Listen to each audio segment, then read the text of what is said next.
이 시간 저희들이 민수기 29장을 읽었습니다. 민수기 29장은 28장에 이어서 절기에 대한 내용이 나오는데요. 특별히 일곱째 달에 있는 절기가 29장에 나오고 있습니다. 그래서 28장에서 어제 우리가 말씀을 나눴듯이 성경에 보면은 하나님께 드릴 상번제가 있고 안식일의 규례가 있고 또 초하루가 되면은 하나님 앞에 드리는 그런 예배가 있고, 그래 절기 중에서 유월절 그리고 칠칠절에 대해서 말씀을 나눴고요. 이제 29장에 가면은 마지막 그런 절기가 있는데 그게 뭐냐면 바로 그 장막절이라는 게 나옵니다. 그런데요, 7월 달에 되면은 장막절이 시작하기 전에 원래 장막절은 그 7월 15대 15일 날 시작을 합니다. 근데 거기에 앞서서 속죄일이 있고요, 나팔절이 오게 됩니다. 그래서 여러분 이게 어떤 의미를 갖는지 이 시간에 우리가 묵상을 하고 기도하는 시간을 갖겠습니다. 우리가 29장을 방금 읽었습니다만 계속해서 반복되어 똑같은 말이 써주고 있음을 보게 됩니다. 우선 여러분 1절 보십시오. 일곱째 달에 이르러는 그 달 초하루에 성회로 모이고 아무 노동도 하지 말라. 이는 너희가 나팔을 불 날이니라. 이렇게 되어 있죠. 왜 일곱째 달에 나팔을 불까? 우리가 생각해 볼 필요가 있습니다. 원래 나팔을 불면은 뭔가 새로운 것이 시작되고 뭔가 일이 있을 때 나팔을 불겠잖아요. 뭐 전쟁이 시작된다거나 아니면 뭔가 새로운 것이 있을 때, 또 회중을 모집하고 수집할 때 이렇게 모집할 때 나팔을 불게끔 그렇게 했잖아요. 근데 우리가 나팔절이라고 하는 그런 7월 달에 왜 하필이면은 나팔을 불까? 우리 7월 달에는 우리나라 태양력으로 말하면은 한참 더운 여름이잖아요. 근데 여기서 말하는 7월 달은 우리나라의 7월 달이 아니에요. 태양력이 아니라 정교력이에요. 그러니까 유대인들이 쓰고 있는 정교력을 7월 달로 말하는 거예요. 유대인들이 6월절 날 그렇게 애굽 땅에서 나왔잖아요. 그러니까 나온 날을 1월 달로 삼는 거예요. 근데 그때 그럼 우리나라 달로 말하면은 3월 말이라 4월 초가 되는 겁니다. 그래서 여기서 7월 달이라 그러면 우리로 말하면은 11월 달 정도 되는 거예요. 그러니까 7월 달이 되면은 이제 유대인들은 이때부터 이제 새로운 해가 시작되는 걸로 보는 거죠. 우리가 여러분 구약을 읽을 때에 하루를 기준으로 할 때는 우리는 아침에 우리가 시작이 하루라고 시작되잖아요. 생각하는데 그들은 해가 질 때부터 하루가 시작되는 거예요. 다음날 해질 때까지. 그러니까 저녁부터 오고 그 다음에 아침이 오고 이렇게 생각하는 거거든요. 사고가요. 그래서 이들은 이제 모든 추수가 다 마치는 때가 바로 이 뒤에 나오는 이 초막절, 이 장막절을 얘기합니다. 그리고 영원한 이제 안식에 들어가고 이제 1년이 시작되는 해가 되는 거예요. 그래서 7월 달에는 나팔을 불면서 이제 7월 달 마지막 한 달, 11월 달, 12월 달을 보낸다. 우리 달력으로 얘기하면 이렇게 생각하면 됩니다.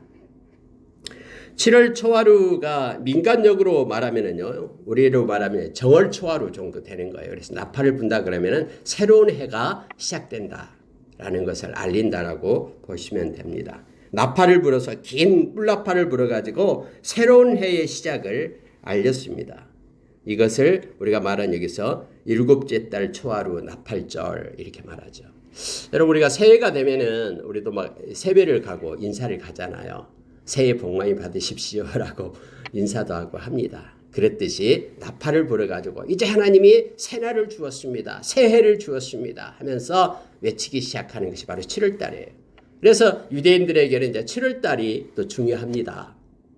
우리가 그 절기 중에서 6월절이 가장 중요한 것은 그들을 하나님께서 하나님의 백성으로 삼고 노예였던 종이었던 그들을 하나님의 자녀로 이렇게 불러낸 날이기 때문에 그래서 6월절을 가장 귀하게 여기면서 지키고, 또 이제 7월 달이 될 때 이 나팔절에는 이제 새로운 해가 시작되니까 그들이 기뻐하면서 인사하고 또 하나님께서 새로운 한 해를 우리에게 열어주었다라고 시작하는 그런 기념이 되는 날이 이 7월 달이에요. 그래서 7월 달에 행사가 많습니다. 나팔을 불면서 시작하고요. 근데 여러분 5절 6절을 보십시오. 이게 계속해서 반복되는 게 바로 계속해서 이 말씀이 반복되고 있어요. 9번, 거의 10번 가까이가 반복되고 있으면 보게 됩니다. 그게 뭐냐면은 5절 보십시오. 또 너희를 속죄하기 위하여 순념소 한 마리를 속죄제로 드리되 그 달의 번제와 그 소제와 상번제와 그 소제와 그 전제 외에 그 규례를 따라 향기로운 냄새로 화제를 여호와께 드릴 것이니라 하면서 이 5절의 말씀이 계속해서 7, 8번, 9번 정도가 반복되고 있음을 보게 됩니다.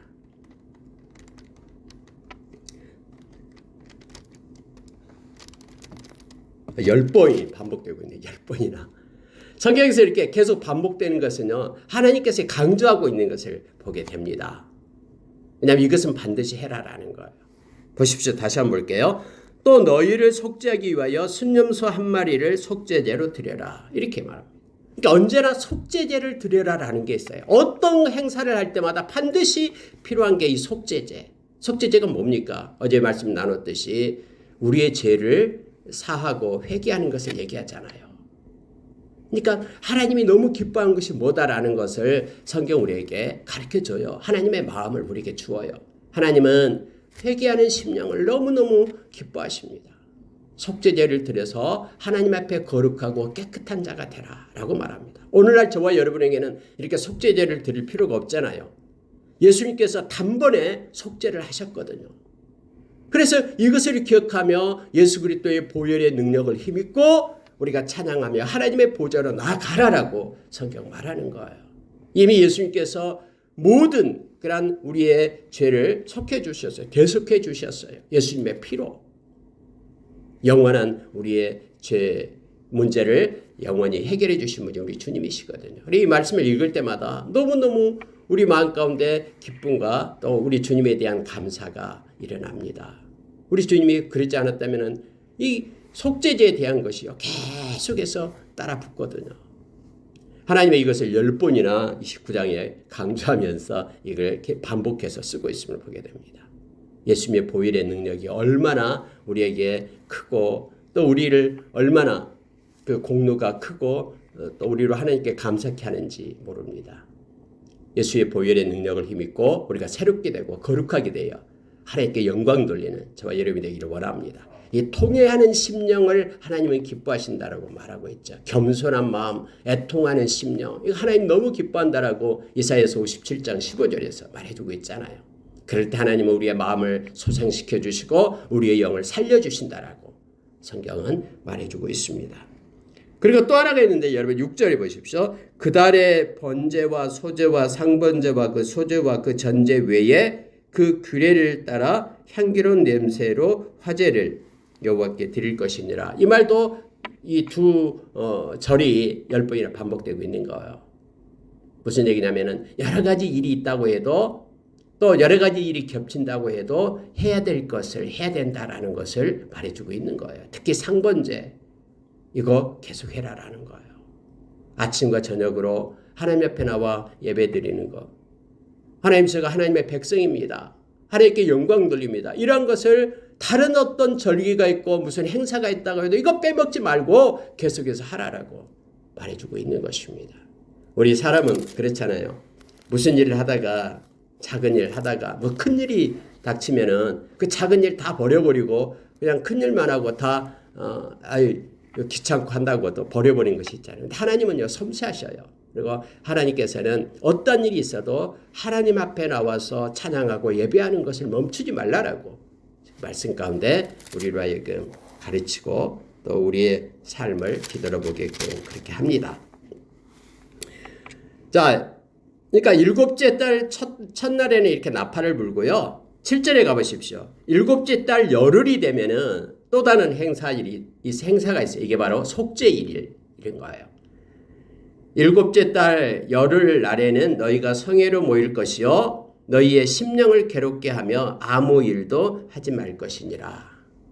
이게 속죄일이거든요. 하나님은 1년에 한 번씩 7월 10일 날 속죄일로 하나님이 정했어요. 그러니까 그날에는 금식을 해야 됩니다. 참 하나님은요 사람은 너무나 간사해요. 그래서 금방 잊어먹어요. 하나님의 은혜를 금방 잊어먹어요. 눈에 안 보인다고. 눈에 안 보이기 때문에 영이신 하나님께서 행하시는 그 행사를 잊어먹고 막 믿지 않으려고 그래요. 그러니까 저와 여러분은 이 말씀을 가지고 사는 사람인데 이 말씀이 아닌 세상의 상황에 따라서 살아서는 안 된다는 걸 알게 합니다. 왜냐하면 하나님이 영이신데 우리 눈에 안 보인다고 하나님을 잊어먹어서는 안 되는 거예요. 그래서 하나님이 정해놓은 게 뭐냐면 7월 10일이에요. 7월 10일 날에는 사람들이 금식을 하게, 모든 백성이 금식을 하게 합니다. 그리고 금식할 때 하나님께서 이렇게 날을 정해놓고 하나님을 기억하게끔 하잖아요. 자극이 없으면 기억을 못 하잖아요. 근데 그날은 밥을 안 먹으니까 배가 고프니까 1년에 한 번은 하나님을 기억할 거 아니에요. 또 그날은요, 이날이 속죄일이구나 하면서 대제사장이 한 번 지성소로 들어가는 날이에요. 지성소, 하나님의 임재가 있는 그런 언약궤가 있는 그곳에는 함부로 들어갈 수가 없어요. 1년에 딱 한 번 들어가요. 그래서 대제사장이 먼저 자기의 죄를 속죄하고 그곳에 들어가서 모든 백성의 죄를 하나님 앞에 속죄함을 받고 하나님과 말씀 나누고 하나님과 대화하고 임재 가운데 있는 날이 바로 그날이거든요. 그래서 성경은 속죄일을 하나님은 만들어 놓고 이날은 너희가 금식하면서 하나님 만나는 날이다. 우리가 우리 육체를 위해서 우리를 즐겁게 하는 것을 그날만큼은 끊고 영적으로 하나님을 생각해라라고 하나님께서 만들어진 날이 바로 이 속죄일입니다. 속죄일이에요. 근데 여러분, 이러한 속죄일이 된다고 해도요. 자, 11절에 다시 말합니다. 11절에 보면은 속죄제와 상번제와 그 소제와 그 전제 외에 순념소 한 마리를 속죄제로 드릴 것이라. 여기서 말하고 있잖아요. 순념소 한 마리를 속죄제로 드려라라고 말하고 있습니다. 상번제, 또 계속해서 정해진 것은 예외 없이 그날 지킬 것을 다시 한번 말해주고 있습니다. 여러분, 근데 우리 주님께서 이 일을 행하셨어요. 히브리서 10장 19절 20절에 보면은요, 우리 주님께서 이 바로 대제사장이 지성소로 들어가는 속죄일, 1년에 한 번 대제사장이 들어가는 그 일을 이제는 우리 주님의 육체를 쪼개서 하나님께로 이르는 살 길을 내어가지고 예수님의 보혈을 힘입고 누구나 다, 예수 믿는 사람은 누구나 다 이 지성소로 들어갈 수 있는 은혜를 예수님께서 우리에게 주신 거예요. 예수님의 보혈을 힘입고 그래서 우리는 이 지성소로 대제사장처럼 들어갈 수가 있어요. 우리가 예수의 이름을 힘입고 예수님의 보혈을 힘입고 하나님의 보좌, 영화로운 보좌 앞에 나가서 하나님 앞에 예배할 수 있고 하나님 만날 수 있고 하나님께 기도할 수 있고 찬양을 올릴 수 있어요. 이 시간에 우리가 와서 예수의 보혈을 힘입고 하나님 앞에 예배드리고 있는 거예요. 하나님의 보좌에 나가서요. 이 일을 우리 주님이 하신 거예요. 그래서 성경은 예수의 보혈을 힘입고 하나님의 보좌에 담대히 나아가자라고 말합니다. 히브리서 4장 16절에서는 은혜를 베푸시는 그 은혜의 보좌 앞에, 때를 따라 은혜를 주시는 그 은혜의 보좌 앞에, 긍휼을 베푸시는 그 보좌 앞에 예수의 보혈을 힘입고 나아가자라고 말합니다. 대제사장이 되어 우리도 제사장이 되어 하나님께 언제나 우리는 나아갈 수가 있는 은혜를 주십니다. 이스라엘 백성은 1년에 딱 한 번, 그것도 대제사장 한 명만 하나님의 임재 가운데 들어갔지만은 오늘날 예수를 믿는 저와 여러분은 예수의 보혈을 힘입고 깨끗하게 되어 하나님의 보좌에 누구든지 나갈 수 있는 자가 되었습니다. 이 은혜를 우리 주님이 주신 거예요. 그래서 하나님 앞에 예배자로 우리가 설 수 있음을 보게 됩니다. 그리고 이제 마지막으로 이제 장막절에 대한 내용을 하고 있습니다. 이 장막절은요, 8일간 지켜집니다. 그러니까 7째 달 15째 날에 성회로 모여요. 그때는 안식일이에요. 성회로 모이고 매 하루하루마다 하나님 앞에 예배를 드리면서 제사를 드리면서 마지막 또 안식일까지, 그래서 두 안식일이 양쪽에 겹치죠. 8일간 축제를 벌립니다. 그러니까 장막절이 뭐냐면 이제 11월 말 12월 달이 돼가지고 우리나라 태양력으로는요. 그들은 이때가 이제 정월 초하루가 된다고 했죠. 7월 달이요. 그러니까 모든 추수를 다 맞춰놓고 하나님께서 행하심에 감사하면서 영광을 돌린 거예요. 지금은 이게 추수감사절이죠. 이게 장막절이요. 근데 하나님은 참 대단하셔요. 하나님은 교사셔요. 교사. 잘 가르쳐 주셔요. 뭐냐면은요. 직접 체험을 하게끔 그렇게 해요. 그래서 하나님은 이스라엘 백성에게 너희들은 이제 집을 떠나라. 이 장막절 기간에는요. 집에서 살 수가 없어요. 바깥에 광야로 나가요. 텐트를 가지고 광야로 나가면서 텐트 생활을 합니다. 대단하죠. 요즘도 여러분 이스라엘은 이거 하고 있어요. 집에서 나가서 텐트 칠 데가 없으면은 옥상에다 텐트 치고 텐트에서 살아요. 이렇게 체험을 하게끔 해요. 사람은요, 몸으로 이렇게 체험해야지만 느끼는 거죠. 하나님께서 이스라엘 백성을 이렇게 건져내어가지고 광야에 40년 동안 모세와 아론을 통해서 인도하셨잖아요. 구름기둥, 불기둥으로 인도하셨잖아요. 만나를 먹여주시고요. 이것을 하나님이 이렇게 우리를 행했다라는 것을 텐트를 치고 일주일 동안 실습을 하는 거예요. 실습을. 이 실습을 해야지만이 하나님께서 우리를 특별히 사랑해서 우리를 건져냈다라는 것이 체휼하게끔 하는 것이죠. 지금도 이것을 이스라엘 백성은 행하고 있습니다. 네, 여러분. 이때는요, 이 장막절에는 첫날에 성회로 모이고 둘째 날, 셋째 날, 넷째에서 여덟째 날까지 이렇게 쭉 해요. 근데 여러분, 한번 보십시오. 첫째 날 뭘 드린가 한번 보시기 바랍니다. 자, 12절 보십시오.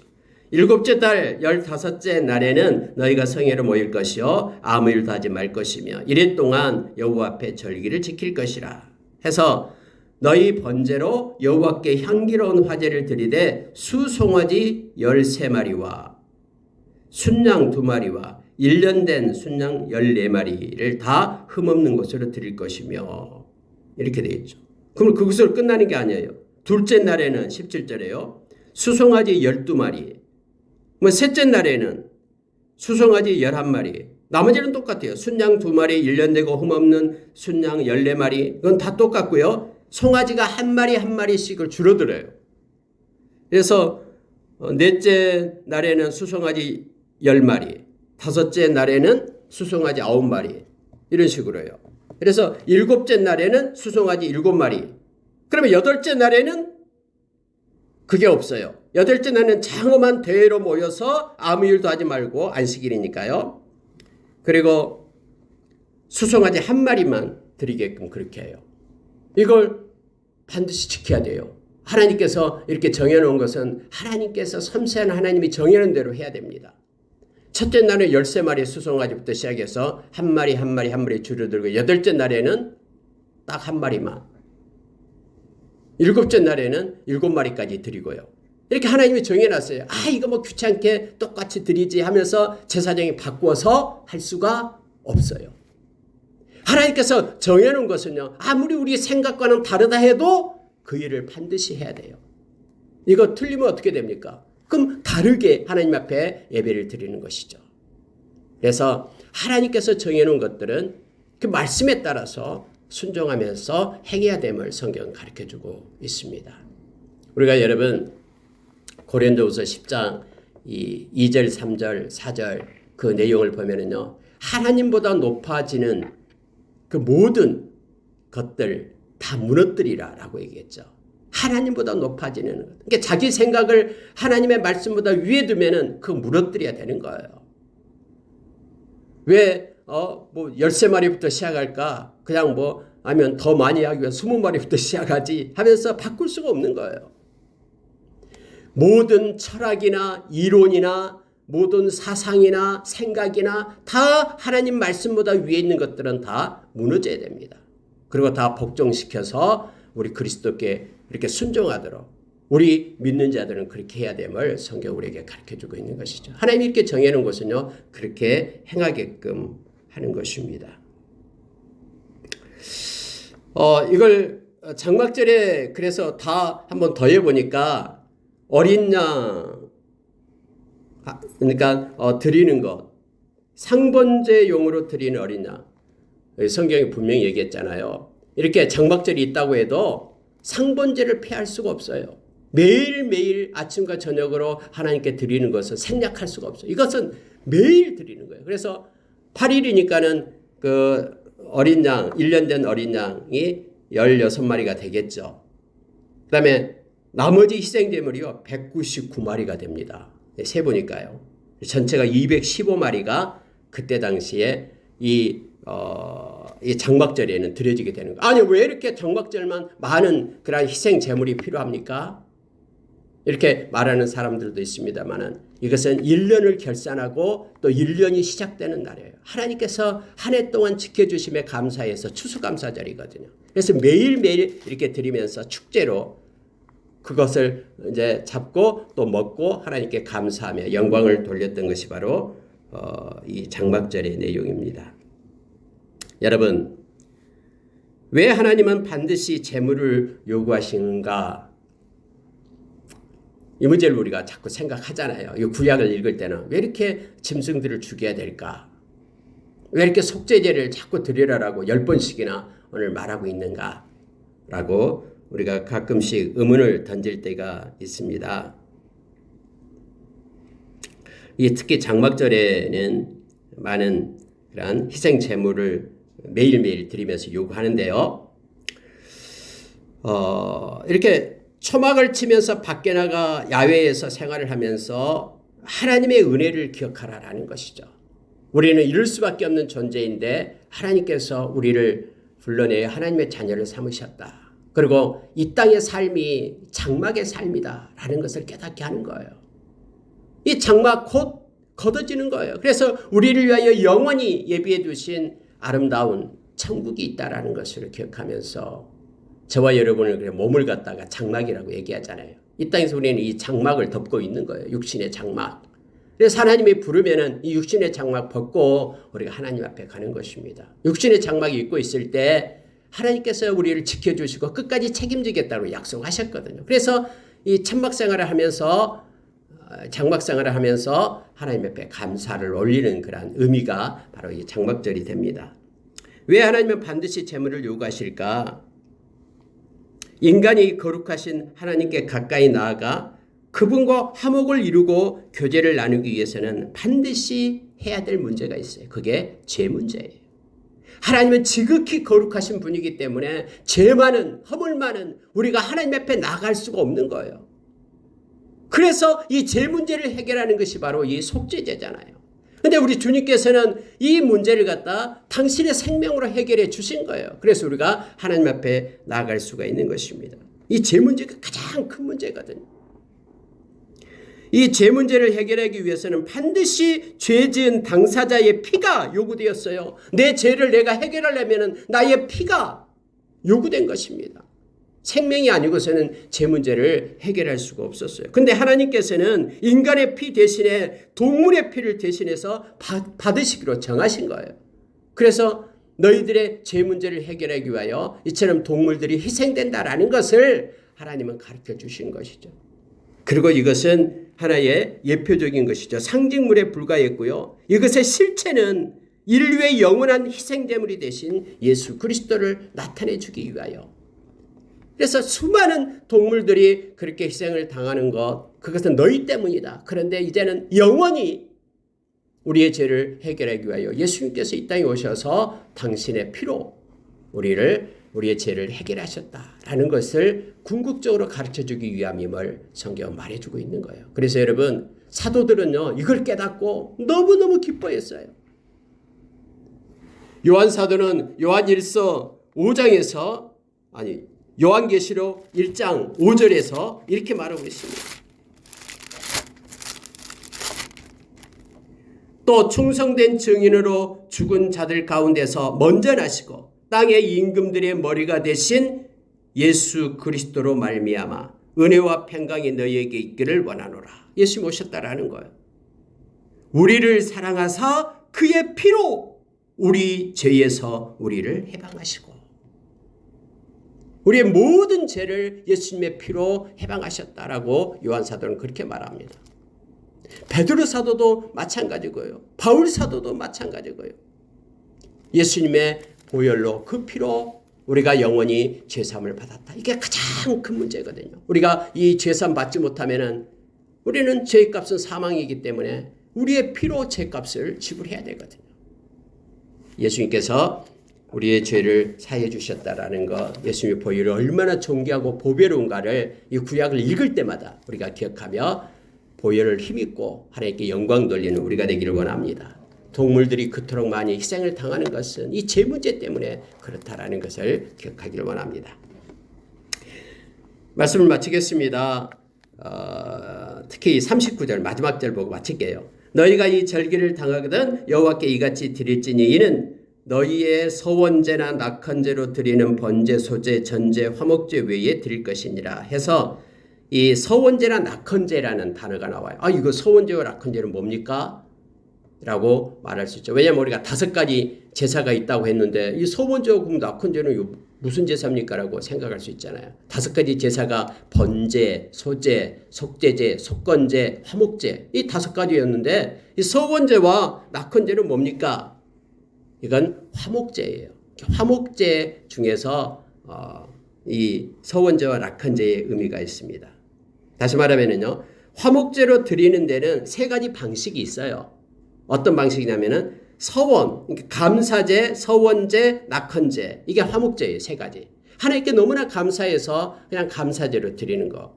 서원은요, 하나님 앞에 서원을 통합니다.